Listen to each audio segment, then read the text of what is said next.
तो बीटेक का 20 साल का छात्र जिसकी इन्होंने निर्मम हत्या की है, ये एक तरीके की दहशत पैदा करने का प्रयास है, कुप्रयास है और इस पर सख्त कार्रवाई करने की ज़रूरत है सरकारों को।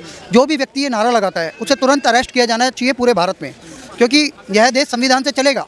लेकिन मोहम्मद के नाम से अगर तुम आतंकवाद फैला रहे हो या किसी की गर्दन काट रहे हो या किसी को बलात्कार करने की धमकी दे रहे हो या 20 साल के बच्चे को मार दे रहे हो, या एक चंदन जहाँ नाम का लड़का था अभी बिहार में, वो व्हाट्सअप स्टेटस देख रहा था नुपुर शर्मा का, उसको 6 चाकू मार दिए गए।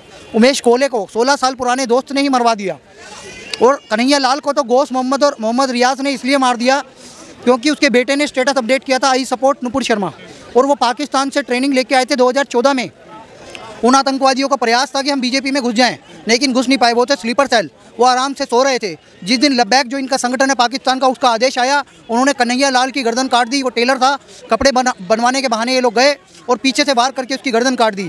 तो ये चौथी घटना हो गई है सर। शायद एक व्यक्ति और उन्होंने मारा है, पर वो बंदा मरा नहीं, बच गया। प्रयास कुप्रयास चालू है इनके, लेकिन सरकार जाग नहीं रही है। पीएफआई पकड़ा गया है पटना में, उस पर भी कोई बैन की कार्रवाई नहीं करी गई है। जब तक इन स्लीपर सेल और जिहादियों पे कार्रवाई नहीं होगी तब तक वो लोग ऐसे ही गला काटते रहेंगे। सरकारों को जागने की ज़रूरत है, क्योंकि यह देश संविधान से चलेगा। यह देश लोकतांत्रिक देश है।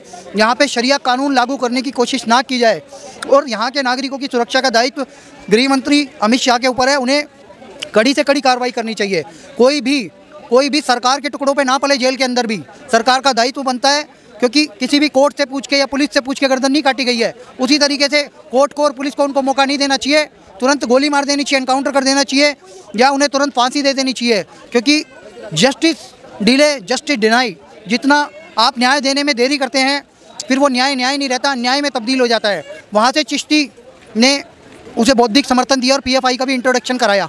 अदर चिश्ती कुछ नाम है, सलमान चिश्ती, और इनके ये जो खादिम है, इन लोगों ने शुरुआत कर दी। फिर दरगाहों का बॉयकॉट शुरू हो गया। अब किसी भी मजार या दरगाह पे अटैक होता है तो क्या जाएगा कि हिंदू वर्सेस मुस्लिम हो जाएगा दंगे। भाई जो सूफी परंपरा को मानते हैं या मुसलमान तो मुसलमान है ना। अब किसी ने भगवा पहन के मजार को जलाया है या तोड़ा है तो उससे क्या संदेश जाएगा कि हिंदुओं ने जलाया है। उत्तर प्रदेश में दंगे होंगे तो बदनाम कौन होगा? योगी जी। पर ये तो वहाँ के लोगों की जागरूकता थी, उन्होंने पहले ही पकड़ लिया और कार्रवाई होगी उनके ऊपर। लेकिन इस देश को गृह युद्ध की आग में झोंकने के लिए कुछ मुस्लिम आतंकी ताकतें, कुछ जिहादी ताकतें, कुछ स्लीपर सेल इस तरीके की साजिश रच रहे हैं, जिसके कि सावधान रहने की ज़रूरत है, लोगों को भी, सरकारों को भी। देखिए, ये सारी एक तरह की साजिश, ये सारी चीज़ें एक साजिश के तहत की जा रही है और देश को बदनाम करने के लिए कि देश में किस तरह से दंगा फसाद हो, ठीक है, हिंदू मुस्लिम जो भाईचारा बना हुआ है उसको किस तरह से लड़ाई झगड़े में तब्दील करा जाए। आपने देखा बिजनौर में, आप कह रहे थे कि मज़ार पे उन्होंने क्या करा, भगवा पहन लिया जी। मोमडन वो शांति प्रिय लोगों ने भगवा पहना और भगवा पहनने के बाद में और वो उस पर जो चादर चढ़ाई हुई थी मज़ार पे, उन चादरों को फूका और उनकी जो लगे हुए थे पत्थर उनको तोड़ा। तो ये कुल मिलाकर के ये एक साजिश का तहत सारा किया जा रहा है।